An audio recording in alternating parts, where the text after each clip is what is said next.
Welcome back to EarthX 2026. I'm Lawrence Ford, and oh, do I have a treat for you. I'm here with my man, Yes, sir. Chris C.D. White. I will say a partner and a dear friend, so we'll get all that out of the way just so everybody knows. I appreciate that. I appreciate He that. has been a gift in our life, and he will continue to be that gift for, I know, many years to come, not just us, but many other people we're going to touch out there in the world. Mm-hmm. So, Chris. Yes, sir. 16 years old. Is that the date you were telling us last night? So I'm cheating a little bit. Yes. Yes. Man, we have a good dinner last We night. had an or what? amazing dinner last night. Oh, I had my a chance to God. meet some amazing people. Wow. You know, everybody has shared their stories. We went around the table, shared some topics. You know, mine was fulfillment. As I shared my story, I was able to, be So fulfilled. let me just. So we were pulling cards, and everybody got one card. It was the coolest thing. Right. And out of that card, you had to basically say, okay, well, what does this mean for me and who I am in the world? And you got fulfillment. That's right. So what did that mean? It Let's meant go a back. lot. I mean, just you was talking about when I was 16 years old, right? Yeah. And my mom asking me, hey, what do you want to do for a living, right? And I didn't have a purpose. Where were you living? I was living, like I said, I was born in the Bronx. You want me to start with that story? Yeah. Chris C.D. White, I was born in the Bronx. I was raised in Miami. I graduated Miami Southridge there. My mom was a pastor all my life, and my dad was a maintenance guy. He worked there for 30 years. He never missed a day. Isn't that crazy? Retired for 30 years, never missed a day. Isn't that crazy? Not one day. Not one day. That's an amazing story about my dad. Well, Right? I'm seeing some of that work ethic. Yeah. I've never saw my dad come home after school and saw him like taking the, he took 2 weeks of vacation every year. Outside of that, he went to work every day. Wow. Yeah, for sure. Thank God for that. So she said, hey, Chris, what do you want to do for a living? So I put myself in an R&B group because I thought I could sing. Like a. Well, hold on. That just doesn't happen. I put myself in an R&B Yeah, group. so, give us a little more. sometimes I kind of speed it all up a bit, but to peel it back, I grew up in the church and I put myself in the choir, right? So I grew up in a choir. They made me the lead singer of this choir. They were called the Gospel Roadrunners. I was in this church, and the Gospel Roadrunners was consist of these Dade County bus drivers put together a choir, and I was the lead singer of that choir, so I would travel to different churches with this group and sing things like that. So that kind of got me in the motion of singing for the Lord and things like that, and understanding what I had as a gift and people appreciating that gift. Yeah. But what happened was I was in high school, I couldn't find my way, and I was in 9th grade, and what happened was I'm in this class, and so I started singing, and I looked around and all these girls just swam around my desk. And Chris says, And I think I'm onto something. and when I came home the next day, I was like, that was it right there, I got something, And it was a song goes, silly of me to think that I should ever have you for my guy, how I love you. That was a song that was like one of the first songs that I learned, right? And I started learning that song. But speed it all up, man, I wanted to putting myself in that boy band, right? I'm looking at New Edition, I'm looking at Boyz II Men, and I'm like, hey, I think, Mom, this is something I can do. So she came home. So you're ready to ratchet up. So I was ready to ratchet up. So I got on my knees. This and is I like said, five. This is like 5 women coming around me. How about a stadium? That's right. Just saying. That's right. So So there were some other guys. Actually, when I went to Miami Southridge, just so happened there were some other guys in my high school that could sing as well, and they were in a group. So I was in a group, and growing up in high school, there was like 3 or 4 different groups. That was kind of trying to sing and trying to be successful. It was weird at that moment. Yeah. I guess we all had the boy band era, right? But stemming all of that, a lot of those groups wind up quitting. And the group that I was in at that time, they all quit. So I got on my knees. Didn't want to do it anymore. They just didn't want to do it anymore. And I got on my knees and I cried because we had won this big audition, and everything. And they called me and said, because we don't want to sing anymore.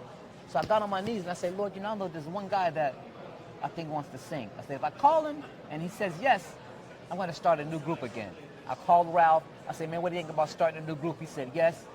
Him and I found 2 other guys. We wind up driving from Miami to New York and winning the Apollo when Steve Harvey was the host in this boy band. Say that again. Yeah. We wind up driving from Miami to New York and winning the Apollo when Steve Harvey was the host in this boy band. Please put your hands together for In Focus. In Focus.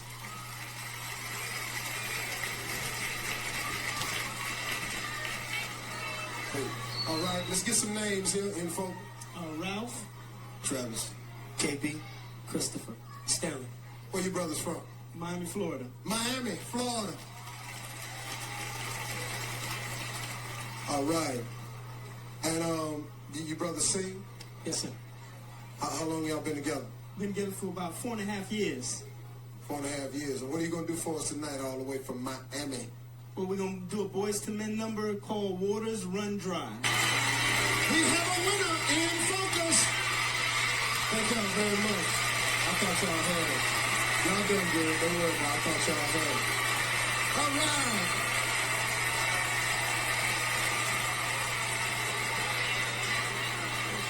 Oh, man. Woo, I'm so glad. And it's weird for me to see it because I kind of forgot that I did that, and someone kind of brought it up, and you know the Apollo still plays, so it still plays all over the world. So somebody will give me a call or some state, man, I saw you on the Apollo. I'm like, bro, I did that many years ago. But make a long story short, man, of course I'm looking for this record deal, right? Because I'm coming out of poverty. My dad, you know, we're living in the hood, you know, but my dad did bring the bacon home every day, you know. My mom was a pastor. But that's a beautiful thing, man. Like you're in the hood, and your dad's busting his ass for you guys every day. Yes, he is. That's gorgeous. Amazing. You know, a lot of my friends didn't have. I'll bet a lot of your friends are on the block, right? Yeah. You know, got into what was it? How was their reaction to you? Like, because you had something most people didn't Yeah. have. Truthfully, you'd be surprised. As a young man, I never talk about this, but I got into a lot of fights. I had a feeling. You know, I don't know. Guys always wanted to try me or wanted to jump on me. I don't know. It was weird. I would walk into a room and the guys would just like pick me out of the room. Maybe a little jealous. It was weird. All the time. So I would have to separate myself. And I couldn't find my separation. I would go in the park and guys want to beat me. I would go to school. Guys would want to take my shoes, you know? And these guys was chasing me home every day after school and things like that. But I guess that love of singing got me involved in putting that group together. And that kind of separated me, right? Nice. That separated me. So you're That's like, what it was. you that had a gift of dream. singing. Yeah. I don't care if people are beating my ass or I'm running home. Right? People I've never are said that threatening before. me. I've never shared that part of myself. Yeah, that's beautiful. Yeah, I've never shared that part of myself. It's And I'll bet you, Chris, it was, you know, obviously I'm just guessing because I wasn't there and I don't have that experience, but that's why I was doubling down on your dad because, you know, that's a pretty rare thing for where you were, right? Yeah. And they would never have voiced it. Yes. But I'll bet you there was a lot of jealousy going on there. Oh, yeah. I didn't know what that was then. I didn't even know what that word meant. I'll bet that might have been it. It took me years to find out that existed. I'm literally, because I'm a giver. Sorry, man, but that kind of touched me on bringing me back. You know what I'm saying? But to speed it all up, man, I wound up. Let's stay here for a minute. Yeah, let's stay there for a minute. Because I think it's. I know it's bringing up emotions. It's a good thing, man. Because there's such great lessons. The kids that are out there today in your situation, you are touching their heart right now. Okay? And you know, you didn't quit, man. Right. You didn't quit. I mean, I can't imagine. I have no freaking clue. There's no way I can understand what you were going through. Yep. Yeah, man, that's crazy. And I just want to thank you right now for just bringing that up because I think that strengthens me. Like even right now at this moment, you know what I mean? To know where I came from, you know what I mean? But to speed it all up, man, I wind up there. It got exciting because we wind up driving from Miami to New York and winning the Apollo when Steve Harvey was the host. I came back to Miami. We got a call from the radio station. You found your purpose. You fought it. Thank you. And now all of a sudden it's like, what do you do here? I mean, my one-hit wonder. What do I do from this? Like, what's in your head? Yeah. So at that point, you know, I said, hey, so I'm looking on the back of albums covers, and I'm trying to find out, hey, how did these guys make it? Right. So I looked on the back of. So you're studying. I'm studying. I looked on the back of Boyz II Men album. I'm looking at, hey, who's the executive producer? Right. I met this lawyer named Richard Clairford from Jacoby, and he said, hey, you need to get this book called All You Need to Know About the Music Business. No one wanted to read the book, and it was a book by Ronald Passman. It's weird, but I got introduced to Ronald, which is I'm kind of connected to him recently, so it's weird. But I got that book, and I read that book. And the first thing it said when you opened the book was, set up your team, right? So that's what I did. So when I looked at the team, I went in, I had a lawyer already, and I said, hey, the next thing, I needed a producer. So I had to my quest was finding a producer, right? And someone that could, you know, go into the studio, but then come to find out I had to find money to pay the producer. So I went and borrowed some money from a local friend of mine that I thought was doing very well, like an OG in the hood. And he wound up giving me some money. He gave me $500, and my other guy went and got $500, and we gave this guy Big D $1,000, and we said, hey, we want to record this song. I want this song. And so I paid him to record the song, And we took that song, and so that studio was right next door to a major radio station called 99 Jams. It's weird. So there's a studio and there's a radio station here. So as I was going into that studio, I was watching these guys walk into that radio station every day. And there was a guy named Maestro. So I find out that Maestro would open up the doors of 99 Jams at 6 o'clock in the morning. So all right, so you've done Scrapping, Angel. Plotting. You got it. Yep, so I live an hour away in Chris, Miami, man. and this stays right. So I woke up one morning, 5 o'clock in the morning, and I drove to the radio station, and I parked the car at 5:30 just to wait on Maestro to come. All right, open you up guys, his you door. guys listen to this? Yeah. Pay attention. Yep. Okay. I This sure is did. the shit that people say. Yep. Oh, is an overnight success. Yep. You know, Yep, something I wound happens up- before someone becomes an overnight success. Yeah, I wound up parking that car. And 5 a.m. He comes in and he's getting out of the car. He's opened up the back door at 6 o'clock. And I didn't want to scare him, so I kind of came around where he could see me, I said, hey, Maestro, how you doing, man? What's going on? He's like, hey, how you doing? I'm like, hey, man, I have this demo, I want you to hear it. And he played it. And he played it. It was all good. He didn't fight you took at all. He took it. Did he understand? He got the fact that you were there when the door was open. He knew what was up. Yeah, Right? I said, hey, man, you Okay. did a song for me. Because I was a nice guy, and I approached him. And he called me back. He said, Chris, guess what? I let James T hear this record, which is the program director of 99 Jams at that point. And he said, he want to help you. You need to come into the office. So I'll go back to the office of 99 Jams. And he goes, man, I like this song. You guys are amazing. He said, what do you need? I said, what? No one ever asked me what I need, right? Never. I'm the giver, right? Wow. So he goes, what do you need? He says, no, you need to go and write down a business plan and tell me exactly what you need. Give me the full cost from the beginning to the end. Come with everything, because I'm going to give it to you one time. And so I came with that whole point. I came up with a business plan to hire the producer to mix and master 7 songs, right? He wound up Why giving us 7? Was that like an album? Or? it just wind up, yeah, pretty 7 much, songs, yeah, because you do one song, Yeah, yeah. labels don't really look at you. You Yeah. do 4 or more. So- That kind of shows that you have a body of All work. right, and So that 7's is probably real the sweet business. spot, right? 7 is a Okay. sweet spot, Got it. right? Yep. Not too far away from an album too, right? Yeah, yeah. And you can drop an EP from there. Yeah, yeah. So that was the goal, right?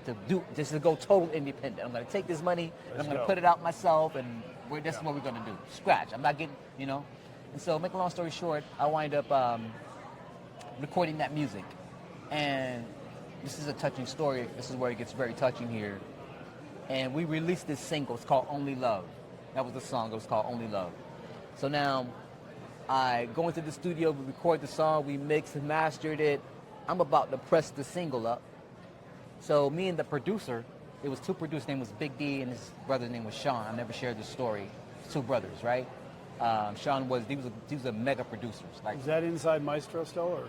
yeah, no, in the same these shop? are these are 2 producers that I was working with that was Okay, next that door side, to okay, that radio okay, station. got it, yeah, got it. Right, but make a long story short, Big D was like, hey man, he plays for Shirley Caesar. Shirley Caesar is a gospel singer, a huge gospel renowned singer in the world if you Google Shirley Caesar. So he was her guitar player. He's like, Chris, man, I'm going to West Palm Beach, and I'm running my car wash business on my golf course, but taking care of my group at the same time. So I'm washing cars and feeding my group on this private golf course. And I was like, some say you need to go with Big D. Because I was in control of my golf course, I was able to shut it down and go with him. So I go with him to this concert, and he's on stage singing. We get a call, the Value jet just crashed, and his brother is on the plane. Literally. The whole Value jet 592, that was the guy that recorded my album. That was on that plane. 7 songs. We mixed, mastered, and recorded. And it was his brother. So now I got to get him in the car with me, and I got to drive him all the way down from West Palm Beach or wherever we was at, all the way down to Miami. And his brother, the plane is. So you already could know what that was unimaginable. His whole life changed. So now I didn't know what I was going to do after that, because I'm about to press the single, I'm about to put it out, and things are just not right. Here comes this guy named, this Jamaican guy, goes, hey man, I heard about you guys. I know a guy named Andre Harrell. I said, man, I had my group together 7 years. I'm tired of hearing that, man. I'm frustrated. He said, no, I do. He said, I'm going to bring Andre Harrell down here in 2 weeks. I said, I'll tell you what, I'll give all y'all $5,000 right now. You ain't got to give me nothing. That scared me, right? Oh, yeah. That scared me right there. I said, no, I'm taking care of my own group, in my mind. I was like, no, I got it, but I can wait 2 weeks. He said, promise you, wait 2 weeks. In 2 weeks, the Jamaican guy brought Andre Harrell down in front of us. We sung in front of Andre Harrell live. The lights went out. Everything went up. The music went up. Everything went off. We kept singing live a cappella in front of Andre Harrell. He signed us on the spot.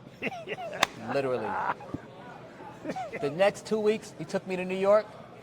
I was in the studio with Devontae from Joe to see RL from Next. I'm talking to Mariah Carey. I'm in the studio. I'm not going out with Russell Simmons. Russell Simmons has this clothing line, right? He calls Russell Simmons. My group is coming over there to your store, Fat Farm. We walk in there and just pick everything off the rack for free. Everything is free, right? He gives us all 10 grand a piece just to go shopping. Hey, look, you guys look corny.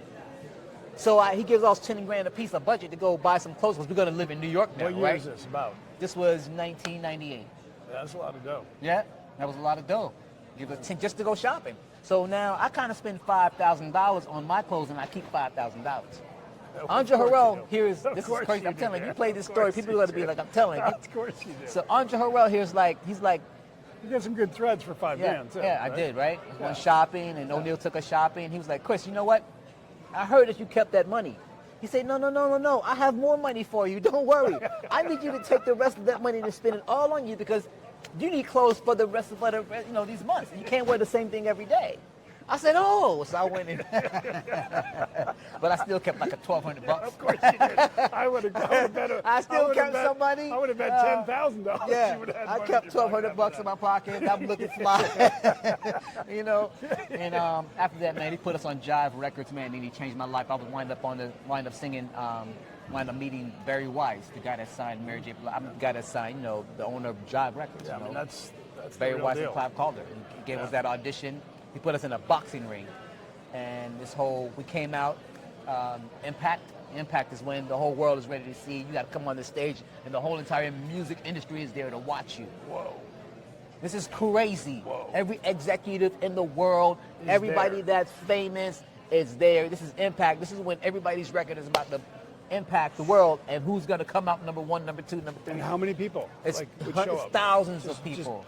Thousands men. of people, right? And we're singing in this box. And they're just sitting there just trying to pick, yeah. like, who's next? That's right. And we wind up, man, signing the Jive Records, man. Barry Weiss, Clive Calder. And can I tell you something? I told my mom I said, you know what? I want to sign the Jive Records. She said, what? I said, yeah, I want to sign the Jive Records. Come to find out, not only did I sign to Andre Harrell, but God gave me the very label that I wanted to sign to. So what happened when I went to my mom, she said, pour out your hands. And I couldn't get a record deal. She said, no, pour out your hands. She went and got some oil. She says, Father God, I don't know who this kid is, this guy that my son is talking about, Andre Harrell. 7 years later, bro, Andre Harrell wound up right in my face. So I'm a believer that God will give you the very desires of your heart. That's different than settling for something that you think you need to settle for. Okay. Some things, that's a difference. Desires of your heart. That's right. That means that's the deep. very desire. That's deep. That means I want to meet Lawrence Ford, and now I'm sitting in front of Mr. who God gave me what I was asking for, right? So I learned that, man. And if I can pour that into people, but most people most everybody people like listen doubters. up. Listen up, though, Yeah. because this story's so beautiful on so many levels. And it's that core, right? It's that core of focus and your heart's desire. That's what the word you use? Yes. Yeah, your heart's desire, which is really your full alignment. Right. It's not like I want to go make a buck or a hustle. It's like, this is you, and get out of my way. That's right. And I'm going to make it happen. Yeah, for sure. And everybody can do that. And everybody can do that. Everybody can do that, but without experiencing the light, some people call that, right? Wow. And experiencing the success or experiencing that, there's that self-doubt, right? So I think, and just speeding it all up, man, just to keep that story going, had that success in the music business. I wound up getting the call from a law firm. I was famous at this time, and I didn't know. I just was famous, just was trying to be a star. Just wanted to do my next album, right? I couldn't go in the malls, and I'm traveling all over the world. And my lawyer's like, Chris, you need to start a business. I'm like, bro, what are you talking about? I'm famous. I don't want to do anything but sing. I don't want to do no business. But my group, as we was on tour, we started getting cocky, all of us. I'm going to say all of us. I was going to say, how'd you handle we that? Some of us got so famous till we really couldn't handle success. Yeah. So that insight right there, Right I want there. everybody to pay attention to this, because that is the truth. If you might be sitting there and saying, oh, I wouldn't do that, that's BS, man. Yeah. Because I'll tell you what, no human has the natural capacity of handling too much power. It's like altitude. Yeah. I'm learning like when people go to Denver, when they go to Colorado, they say the higher they go up there, you can't breathe. Yeah. Right, and it's the music business. I guess I can say that happened to me. It's like I hit that. You know, some of my members, right? I mean, of course, I was the guy that was always been bad. That I could have just, I wanted to win the Grammy, right? But my group members couldn't handle it. You know, they called me in the middle of a tour, Jive Records, literally on a label, where they spent this money, where there's a plane waiting to pick us up. We're about to go on this big tour. They spent just $60,000 just on this little tour that we're going to go on. And two of the guys called me and said, "Chris, we don't want to sing anymore." I'm like, "What? What are you talking about, bro? I'm waiting to get on the plane." And that was the end of my group that day. We never sung again. That hurt me because I couldn't go in the mall, had the whole world waiting on me, right? All over the world. Got songs all over the world playing. And you got to call a label. Usually a label would want to get rid of you. Yeah, yeah, and you got to call and say. And I got to call the label and say, "Hey, these guys don't want to," and, you know, and that changed How'd that my call life. go? That was a slow sink for me. Wow. It's like putting me on a. It's like taking you on a, 50-story building, and I'm saying, "Hey, let's come up there and party. And we're on the rooftop and we're drinking and we're having fun and you're enjoying yourself and you're full." And I say, "Hey," and I just push you off. That's exactly how that feels. Wow. There's no warning. There's no sense of you're knowing that this is about to happen, or it happens in your greatest moment. And that's kind of what hurt me, and I had to reinvent myself. What did you learn out of that? Now, looking back, I mean, what is that lesson really taught you? Because you're doing amazing stuff now. I mean, so that we're talking about I call it third season in my first book, but it's really, when you can go through something like that and be a self-aware human like you are, yes, right? Knowing that you can't handle power, those sort of statements, like all of us can't. But being aware of that, by the way, is the step. Because once you're aware you can't handle power, then you can handle it. That's It's a paradox, right? Wow. Yeah. Right? Yeah. I didn't know that. Yeah, well, that's what I wanted to call out, because that's deep. what you did, right? Yeah. That's what got you through. So in that third season, tell me what happened. Yeah, so in that third season... What'd you learn? Yeah, I learned, number one, I didn't know that the power was in me. There was a lot of things that I could have done, but was scared to do because of the position I was in, Got it. So even though you were following your heart's desire, I'm going to frame this a certain way, and you tell me if I'm right. You were still a little bit outside of yourself. Exactly. Okay. Which that's how we tip over. Yeah, right? exactly. And then at that point, you're famous, and now you're gonna put yourself in this little bubble because you can't meet anybody. Everybody's asking, "What's your next album? What is this?" So I put myself in this. I came in, and thank God I was able to go back to their car wash on that private golf course. Is that what you did? That's what I did. I was able because I couldn't go to work. I couldn't find a job. In fact, I went and got a job one day, and this guy came up to me. He says, "Man, who are you?" I said, "No, I ain't nobody." He said, "Man, stop lying." He said, "This is your album right here." He brought my album and sat it on the desk. He said, "This is you. You're Chris City White." I quit. I quit the job. I said, "You know what? It's not meant for me to work." Isn't that beautiful how those angels get and sent? I called that attorney, and he said, "Man, let's start a record company." And I wind up called Richard Clare, and I say, "Man, what do you think about that record company you said?" Because my group was an idiot. I don't think they're going to sing again. He said, "Come to my office." He said, "What's your name?" I said, "Chris City." He said, "That's the name of the company." I launched Chris City Entertainment in 2007. He said, "Man, we're going to teach people marketing, publishing, distribution, how to get a record deal." He said, "I'm going to back you up in all your contracts." He said, "Here's a couple bucks. I'm going to back you up with all your contracts," and just, which is, I didn't know what I was doing, but he was a lot smarter than I was because I was famous and I was bringing him a lot of deals. Yeah.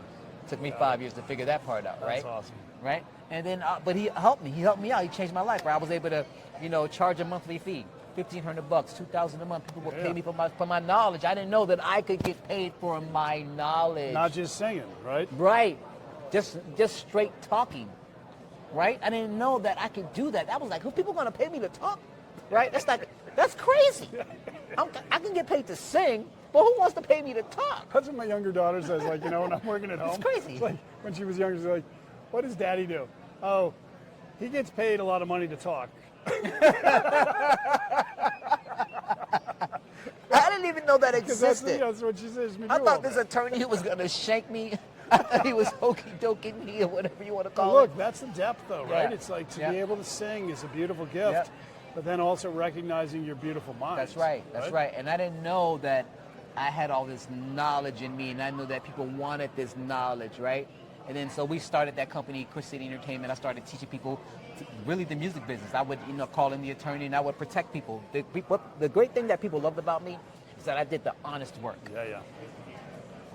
And they You know gave you're for it. right, and if you gave me $1, it felt like you gave me $20 every time. If you gave me $5, you said, Chris, man, I feel like I can give you more money, man. I just feel like you've done so much more for what I gave you. I said, bro, that's what you deserve.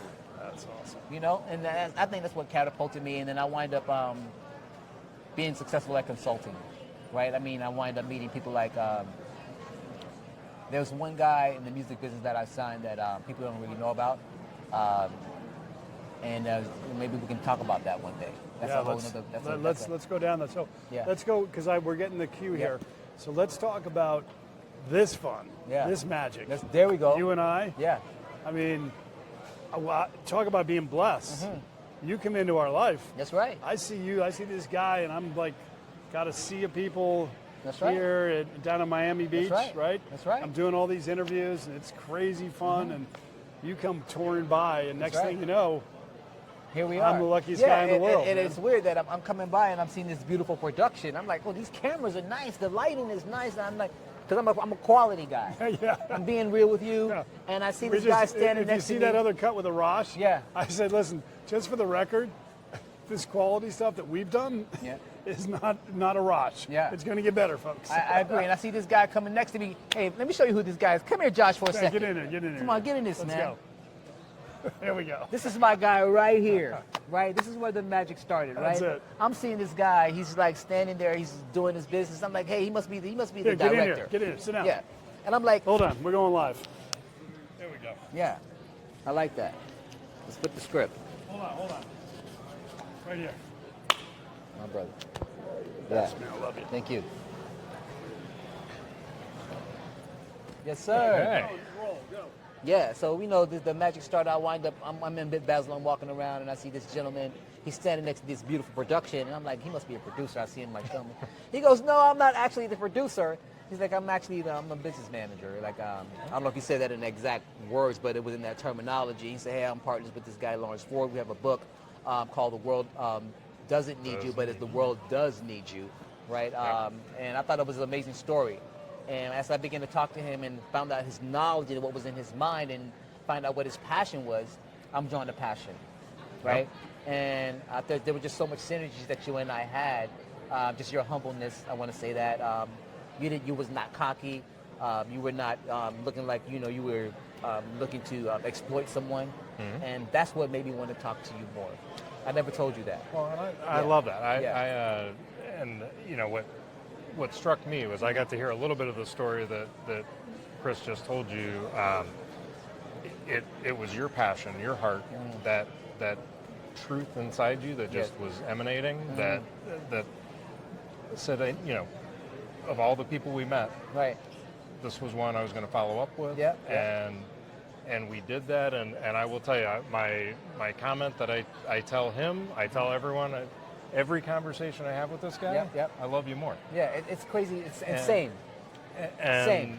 And it's beautiful because the compliment that you bring to what we're doing right now is amazing. And I actually want to use this time on camera to officially welcome you to the family. Oh, wow. Thank you. We'll give you our Conscious Thank you. Capital Foundation pin. Wow. It's an honor. Hey, listen, I want you to tell you, this is truly an honor to finally, remember I said I wanted to put a team together? Yeah. But it took me a long time that I had the wrong team, but sometimes you run into the right team, Yeah.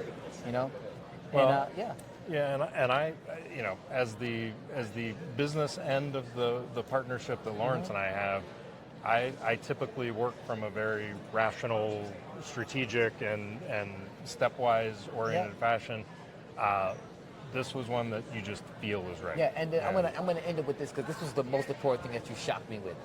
Because when I meet a person, it's about the person. But you know what you said? You said, no, it's really not about me. I want you to meet my guy Lawrence. So I was like, yo, I'm trying to, he said, no. He said, no, I want you to meet Lawrence. And so I was like, that's kind of the guy that I want to work with, right? Because I had to talk, right? Yeah. And that was the magic of you, just wanting to elevate your team. And I saw the both of you. Just congratulations. Let me say that. To your success. We got a lot. Hey, we got a lot to we're go. here at EarthX, So, baby. yeah. We're doing it. These guys are not. These guys are really doing it. He's too humble. They're really killing. This is an amazing conference. I'm here in Dallas, Texas. It's an amazing, beautiful conference. It's huge. You guys should read about EarthX. Get wiser, baby. Get wiser. Here we go, baby. The world The world does need you. Here we go.